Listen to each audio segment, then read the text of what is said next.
नमस्कार। देश की सबसे बड़ी पंचायत में होने वाली जनहित चर्चाओं पर आधारित कार्यक्रम संसद संवाद में आप सभी का स्वागत है। मैं हूं प्रीति सिंह। संसद के शीतकालीन सत्र में ऐतिहासिक संविधान 124वें संशोधन विधेयक 2019 को राज्यसभा में मंजूरी मिल गई। संशोधन से सामान्य वर्ग के गरीब लोगों को सरकारी नौकरी और उच्च शिक्षण संस्थाओं में 10% आरक्षण का प्रावधान किया गया है। अभी संविधान में अनुसूचित जाति, जनजाति और सामाजिक रूप से पिछड़े वर्ग के लिए आरक्षण का प्रावधान है। लोकसभा में यह विधेयक पहले ही पारित हो गया है।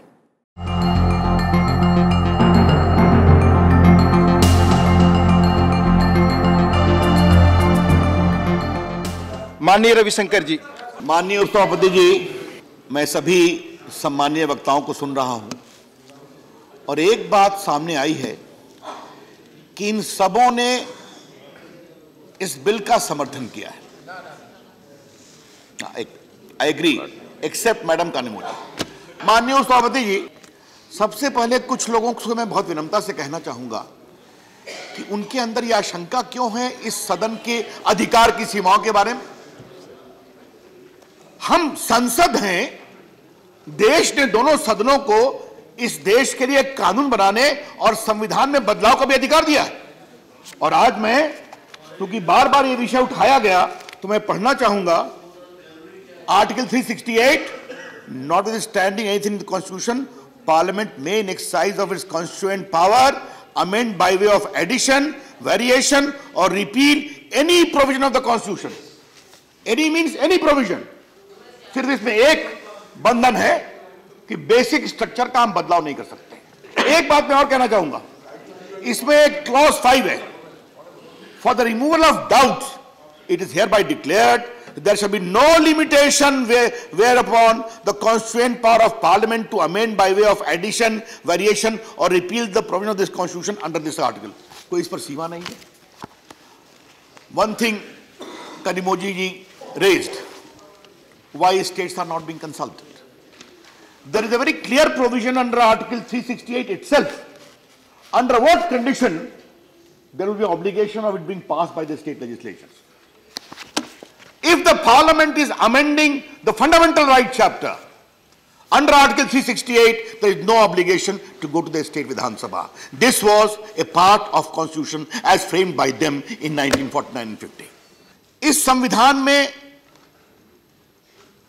affirmative action का पहला विचार आता है from the preamble itself. preamble में एक बहुत महत्वपूर्ण बात कही गई है जिसको पढ़ना बहुत जरूरी है। We the people of India secure to all its citizens justice, social, economic and political, liberty of thought expression, equality of status and opportunity. तो भारत के सारे नागरिकों के लिए हम अवसर की बात करेंगे। आर्टिकल 46 में बिल्कुल साफ लिखा हुआ है, the state shall promote with special care the educational and economic interest of the weaker section of the people and in particular scheduled caste, scheduled tribe etc. तो मेरा कहना यह है कि संविधान का यह सार है। सही कहा आनंद जी ने, कोशिश किया था इन्होंने। मंडल कमीशन, उसके पहले काका कालेलकर कमीशन हुआ था, ये एक आंदोलन चला था। हमारे संवैधानिक विशेषज्ञों ने, समाजवादी आंदोलन से जुड़े लोगों ने बहुत कोशिश की थी। लेकिन जब मंडल कमीशन की अनुशंसा गई और नरसिंह राव प्रधानमंत्री की सरकार में एक मेमो बना, तो इंदिरा शौने केस में वो विषय गया और वहां पर सुप्रीम कोर्ट ने यह कहा कि अभी के पार्ट 3 के चैप्टर के अंतर्गत आप इकोनॉमिक वीकर सेक्शन के लोगों को आरक्षण नहीं दे सकते। 50% की सीमा संविधान में नहीं है, सुप्रीम कोर्ट के निर्णयों में आई। और जो सुप्रीम कोर्ट का सबसे बड़ा फैसला है इंदिरा शौने का, जिसमें मेजॉरिटी निर्णय जस्टिस जीवन रेड्डी और बाकी 6 जज ने लिखा था, मैं उसके सिर्फ 2 लाइन को पढ़ना चाहता हूं। सुप्रीम कोर्ट के फैसले का पारा 812। We are also of the opinion that this rule of 50% applies only to reservations in favor of backward classes made under 16(4). अर्थात जब आप एजुकेशनल एंड सोशल बैकवर्ड, जिसमें एसटी हैं, एससी हैं, ओबीसी हैं, उसके लिए रिजर्वेशन करेंगे तो आप 50% से आगे नहीं जा सकते। इस बिल में हम क्या कर रहे हैं? मौलिक अधिकार की 2 धाराओं में बदलाव कर रहे हैं, जो हमारे माननीय थावरचंद ने कहा। संविधान की धारा 15 में एक क्लॉज जोड़ रहे हैं जिसमें हम इकोनॉमिक वीकर सेक्शन की बात कर रहे हैं। एजुकेशनल अपॉर्चुनिटी उनको देंगे पब्लिक प्राइवेट स्कूल्स में, कॉलेजेस में, जो बाकी स्थिति है। और 16 में एक क्लॉज 6 ऐड कर रहे हैं जिसमें पब्लिक एम्प्लॉयमेंट में हम उनके लिए इकोनॉमिक वीकर सेक्शन को जगह दे रहे हैं, इन एडिशन टू जो SC ST है। और सबसे बड़ी बात क्या है इस बिल में कि अभी जो एग्जिस्टिंग रिजर्वेशन है SC ST और OBC के लिए वो बरकरार रहेगा, उसको जहां भी नहीं छू रहे हैं, एज इट इज रहेगा। इसमें 2 बातें और आती हैं। क्या संसद को अधिकार है या नहीं कि जो प्रियम्बल में प्रावधान है, जो आर्टिकल 46 में प्रावधान है, उसमें इस देश के हम उन गरीबों की चिंता करें जिनको आरक्षण का लाभ नहीं मिला है। माननीय सभापति जी, संविधान के जब हम फंडामेंटल राइट में बदलाव करते हैं तो यह हमारा अधिकार है, ये सदन का। अभी तक जो संविधान की सोच थी उसमें क्या था कि जो सामाजिक रूप से पिछड़े हैं, जो शैक्षणिक रूप से पिछड़े हैं, उनको आपने आरक्षण दिया, और जो हमारे अनुसूचित जाति, अनुसूचित जनजाति के लोग हैं उनको वो भी आरक्षण दिया और उनको राजनीतिक आरक्षण भी दिया। उपसभापति जी देखिए, संविधान को बनाने वालों को सही में बहुत दूरदृष्टि थी। उन्होंने OBC को, SC ST को रिजर्वेशन दिया पढ़ाई में और सरकारी नौकरी में, लेकिन उन्होंने विधानसभा लोकसभा रिजर्वेशन दिया सिर्फ और सिर्फ ST और SC को, क्योंकि वो जो समाज बनाना का सोच रहे थे इस संविधान के माध्यम से, उस समाज के सारे खंभे मजबूत हों। तो उनको लगता था कि बाकी तो समाज चलेगा, ST SC को और आगे बढ़ाने के लिए हम उनको संसद में और विधानसभा में जगह देनी पड़ेगी। ये संविधान के मौलिक अधिकार में परिवर्तन है। ये सिर्फ हिंदुस्तान सरकार की नौकरी के लिए नहीं उपसभापति जी, ये प्रदेश सरकार की नौकरी पर भी लागू होता है, ये समझने की जरूरत है। और इसीलिए जो इसमें एक प्रोविजन है जिसको नहीं पढ़ा गया, क्लॉज 2 में, फॉर द एक्सप्लेनेशन पढ़ रहा हूं, for the purposes of this article and article 16, economically weaker section shall be such as may be notified by the state from time to time on the basis of family income and other indicators of economic disadvantage। तो किसी राज्य को यह अधिकार है। 8 लाख पर बहुत लोग सवाल कर रहे हैं। कोई प्रदेश सरकार कह सकती है कि भाई हम अपने यहां तो 5 लाख ही रखेंगे राज्य की नौकरी के लिए, आपका अधिकार है, यह अधिकार आपको संविधान दे रहा है। तो इस पर जब भारत एक फेडरल कैरेक्टर का देश है जहां केंद्र सरकार के अपने अधिकार हैं, लेकिन प्रदेश में भी इकोनॉमिक वीकर सेक्शन के लिए अब आपको इसके बाद यह बंधन देना पड़ेगा कि उनके लिए 10% रिजर्वेशन देना पड़ेगा। उसके मानक क्या होंगे, यह मानक राज्य सरकार तय करेगी। तो ये एक इनेबलिंग एटमॉस्फेयर हम फंडामेंटल राइट में बदलाव करके कर रहे हैं, इसको समझने की जरूरत है। माननीय नरेश गुजराल जी। So this bill seems to open up the debate of reservations for Muslims, Christians, Jains and certain Sikh communities as well as other minorities. So we need an urgent and honest national debate and a sensible and pragmatic response so that all children who are disadvantaged are dealt a fair hand. Common sense should be the guiding principle in evolving a more rational model of reservations. So far, it has been seen that the creamy layer has been taking all the advantages of reservations, and I don't understand how a family that declares an income of 8 lakhs or has 5 acres of land can be called the poorest of the poor. Sir, just this reservation is not going to satisfy our youth. Many friends from across have said they have given figures of how many jobs are being created in the government sector. Those are very few. Eventually, the answer lies that the industry will have to create jobs, and for that they need to be incentivized. And I do hope that the next NDA government will take more steps to ensure that we incentivize our industry and create more jobs. Thank you very much, sir. माननीय Ramvilas Paswan ji intervention इसमें करना चाहते हैं। उपाध्यक्ष जी, मैं सब लोगों से अपील करना चाहता हूं कि इसका समर्थन करें। कपिल सिब्बल जी ने 3 बातें कही। एक, उन्होंने कहा इनकम के लिए, तो जो इनकम है वो शेड्यूल कास्ट शेड्यूल ट्राइब के लिए कोई इनकम की सीमा नहीं है, इसलिए 5,000, 10,000, 15,000 की जो बात उन्होंने कहा वो क्या कहते हैं कि गलत है। दूसरा, जो ओबीसी का है उसका आय का सीमा 8 लाख है। ये नहीं है कि 8 लाख में कितने लोग आते हैं, 8 लाख तक है, 8 रुपया से लेकर के 8 लाख तक। उसी तरीके से जो अभी क्या कहते हैं कि जो आया है उसकी भी सीमा जो है 8 लाख है और 5 एकड़ है। दूसरी बात जो है, इन्होंने कहा कि जो 10% का दिया गया है, मंडल कमीशन के जज ने जो है उसको कहा इकोनॉमिक क्राइटेरिया नहीं हो सकता है, लेकिन इस बात को भूल गए।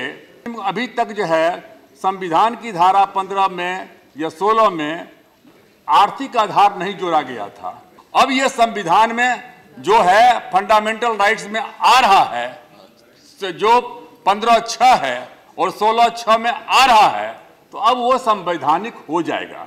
और जब संवैधानिक हो जाएगा तो वो जो असंवैधानिक कहा जा रहा था वो मामला जो है खत्म हो जाएगा। और जितने भी लोग हैं यहाँ क्या कहते हैं कि जो है क्या कहते हैं कि जितने भी बीएसपी में क्या कहते हैं कि नेता हैं, सतीश चंद्र मिश्रा जी, समाजवादी पार्टी में थे जनेश्वर मिश्रा जी, हम लोगों के पार्टी में क्या कहते हैं, चाहे मधुल मिया हो, मामा बालेश्वर दयाल हो, एसएम जोशी हो, राजनारायण जी हो, ये सारे के सारे लोग ऊंची जाति के लोग थे। और उन लोगों ने कहा था कि ऊंची जाति के लोगों को, पिछड़ी जाति के लोगों को आगे बढ़ाने के लिए जब 100 में 60 का नारा दिया था तो पहले कहा कि इनको नमक बनना चाहिए। फिर उन्होंने कहा कि नमक अपने ऊपर में घमंड नहीं कर बैठे कि हम ही स्वाद को बनाते हैं बिगाड़ते हैं, उनको खाद बनना चाहिए। मैं सिर्फ इतना ही कहना चाहता हूं कि जो ऊंची जाति के लोग थे हर पार्टी में, उन लोगों ने आज तक खाद बनने का काम किया। और आज क्या कहते हैं कि जब ऊंची जाति के गरीब का मामला आया है, हम सब लोग का फर्ज बनता है कि हम सब लोग मिल करके जो है हम लोग लड़ने का क्या कहते हैं, प्लीज आवाज करें। माननीय सतीश मिश्रा जी। सर, बहुजन समाज पार्टी की राष्ट्रीय अध्यक्ष एक बार नहीं अनेकों बार इस बात की ले कह चुकी हैं कि जो गरीब हैं, सवर्ण जाति के गरीब हैं, उनका भी आरक्षण होना चाहिए। परंतु इस बिल को आप कब लाए और किन परिस्थितियों में लाए और कैसा बिल लाए, ये चीज़ तो चर्चा होगी ही। आपने ये कहा कि अब की बार संविधान में हम जो हैं संशोधन करके लाए हैं, इसलिए इंदिरा साहनी के केस का कोई असर नहीं होगा। जब आप संविधान में संशोधन ला सकते हैं इस बात का, और जिसका कि हम स्वागत कर रहे हैं, जिसको कि हम लोग हमेशा से कहते आ रहे हैं कि लाइए, तो आप संविधान में ये संशोधन क्यों नहीं लाते हैं कि आप 50% से ज्यादा उसको बढ़ाइए और सुप्रीम कोर्ट को इसको तय करने दीजिए कि अब ये संवैधानिक हो गया है।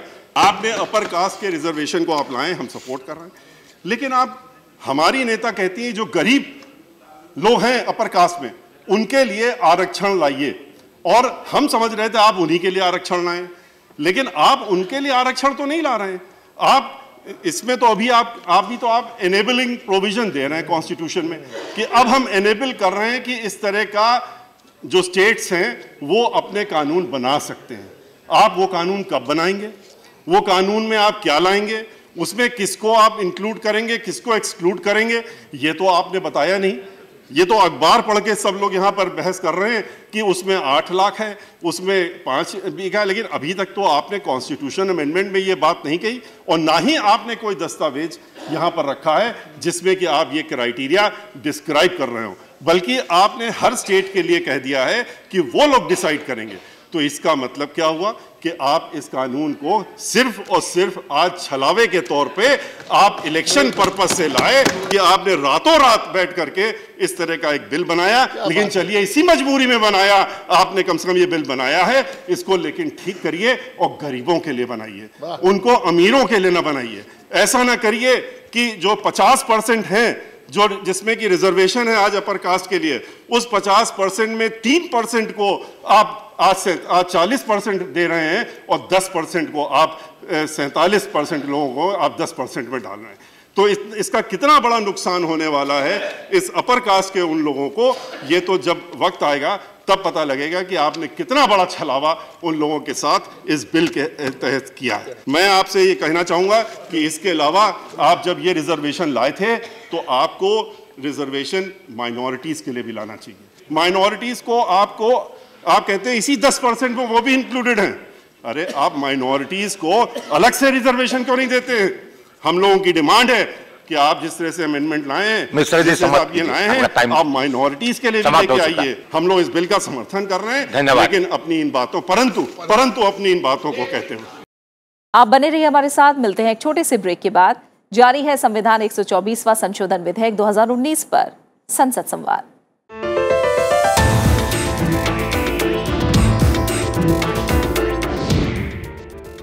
बहुत सारे माननीय सदस्यों ने इस संबंध में ये शंका आशंका व्यक्त की कि संविधान में प्रावधान नहीं है, फिर आप कैसे कर सकते हो ये।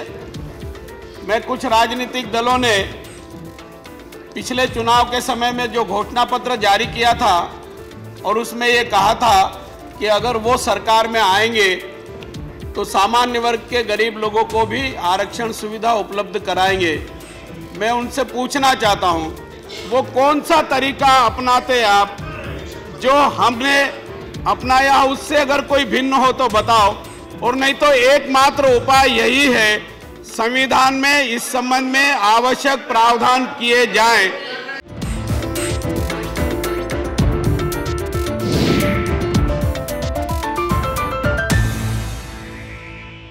राज्यसभा में 124वें संविधान संशोधन विधेयक को वोटिंग के बाद पारित कर दिया गया। आरक्षण विधेयक के पक्ष में 165 वोट पड़े, जबकि 7 सांसदों ने विधेयक के खिलाफ वोट किया।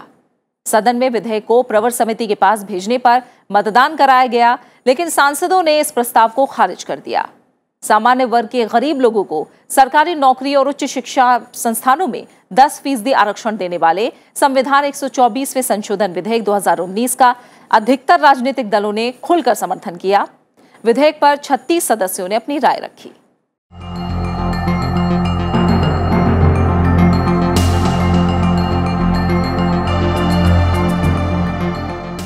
प्रफुल्ल पटेल जी, जहां तक सामाजिक न्याय का सवाल है, इस देश में कोई इस बारे में कोई दो राय नहीं है कि हमको सामाजिक न्याय इस देश में बरकरार रखना पड़ेगा और समय समय पर जो भी कुछ आवश्यक होगा वो करना होगा।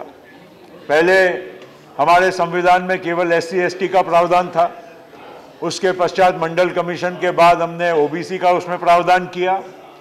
अलग अलग राज्यों ने भी अपने अपने राज्यों की परिस्थितियों को देखते हुए वहां पर भी उन्होंने संशोधन किया।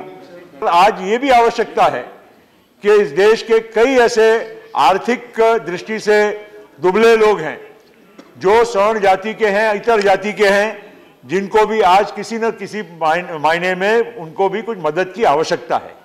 वो दृष्टिकोण को अगर रखकर आपने ये आरक्षण लाने का काम अगर किया तो हमें खुशी हो, लेकिन आपने ये आखिर वक्त पे 2 महीने जब चुनाव के बाकी है तब आपने लाने का काम किया है। इसलिए बहुत सारे लोगों ने जो अपनी अपनी भावना अलग तरीके से व्यक्त की है, शायद आपको वो समझ में आ रही है।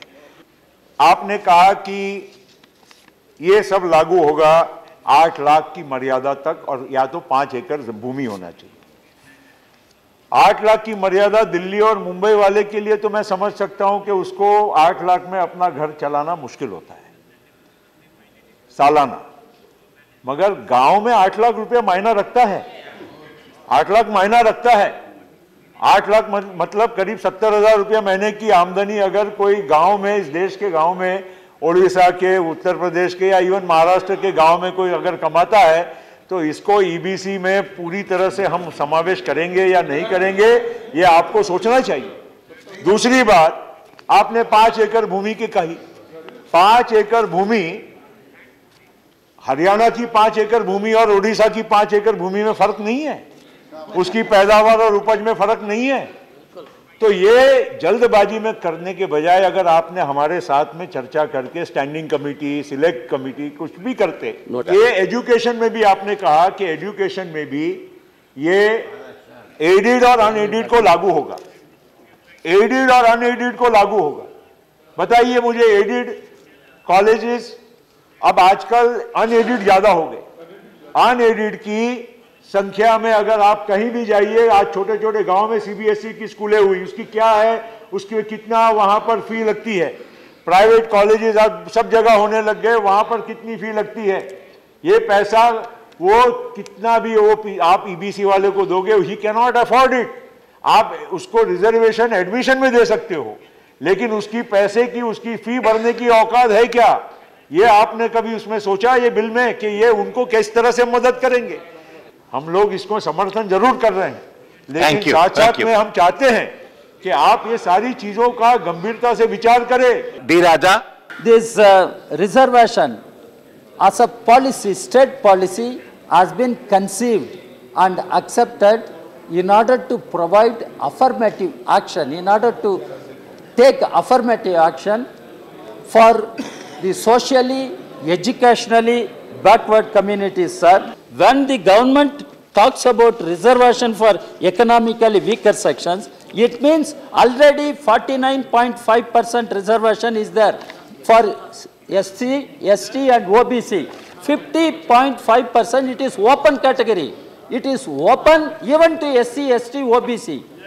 Yeah, it is, and you are taking away 10% from that open category. And what is the economic criteria? And you are referring to Article 15, Article 46. You read all these articles in totality. Nowhere it talks about economic criteria. It talks about social backwardness, educational backwardness.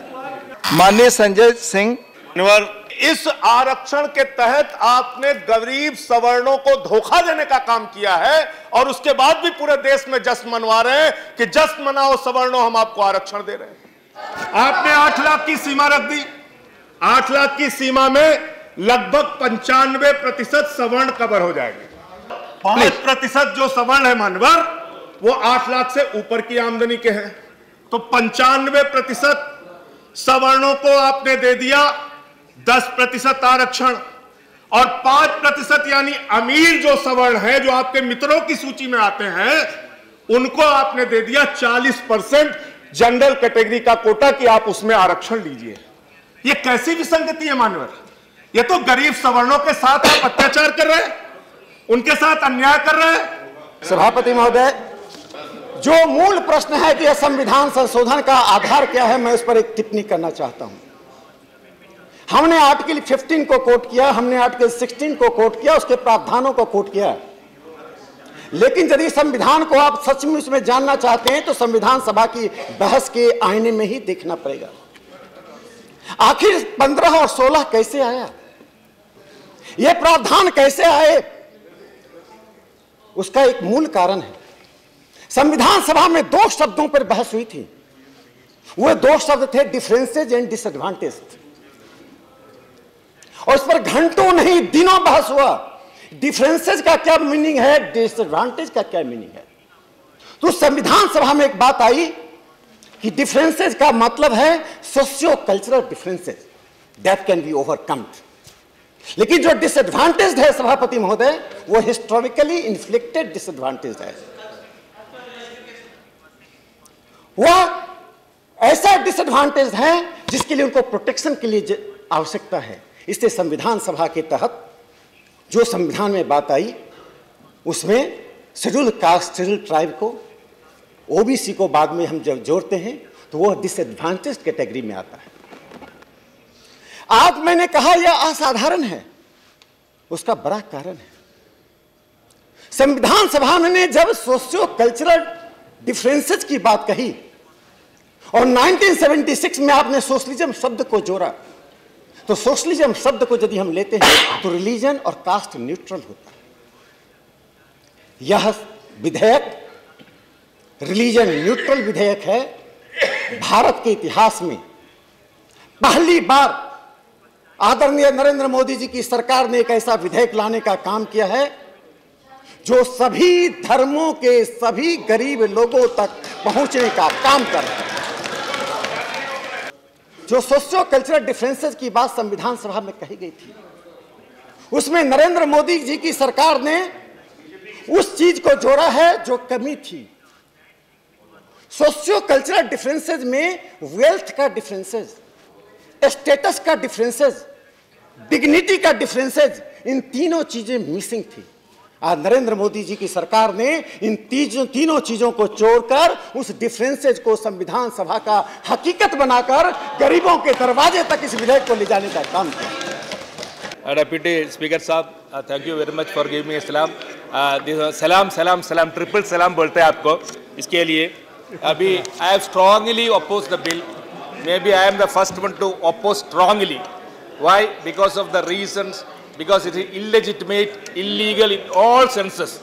This is a brutal bill and what is a draconian bill that is killing the spirit of our constitution.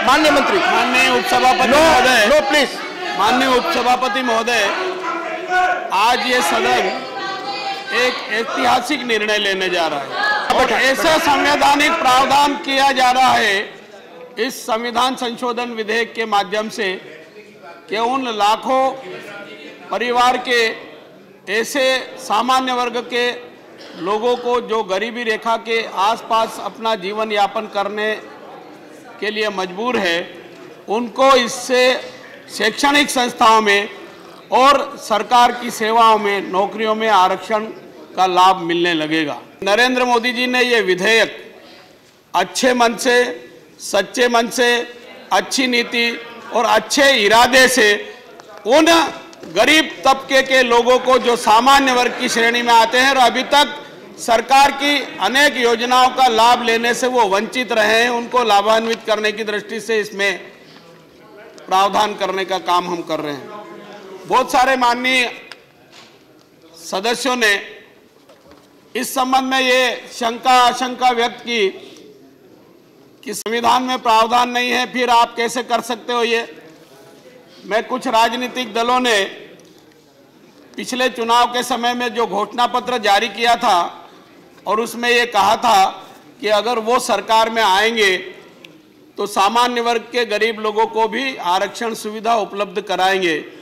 मैं उनसे पूछना चाहता हूं, वो कौन सा तरीका अपनाते आप जो हमने अपनाया, उससे अगर कोई भिन्न हो तो बताओ, और नहीं तो एकमात्र उपाय यही है संविधान में इस संबंध में आवश्यक प्रावधान किए जाएं।